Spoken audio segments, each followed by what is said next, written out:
মনে পড়লো যে রাধারানীর কথা। আমি তো রাধাকে কথা দিয়েছিলাম। গোবিন্দ আমার ঢুলতে ঢুলতে আসছে, সারা রাতটা ঘুম হয়নি। ঢুলতে ঢুলতে এসছে আমার গোবিন্দ। ঢুলতে ঢুলতে এলো কোথায়?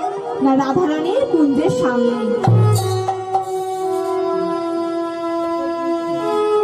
এসে দেখতে পাচ্ছি রাধারানী নেই, সম্মুখে ললিতা দাঁড়িয়ে।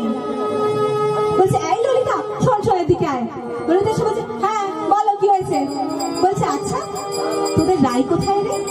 বলছে, কেন গায়ের সাথে তোমার কি দরকার? বলছে, ললিতা বল না, তোদের রাই কোথায়?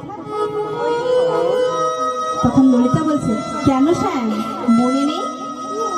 কালকে তুমি রায়কে কাঁদিয়েছো, তোমার মনে নেই? তখন শ্যাম বলছে,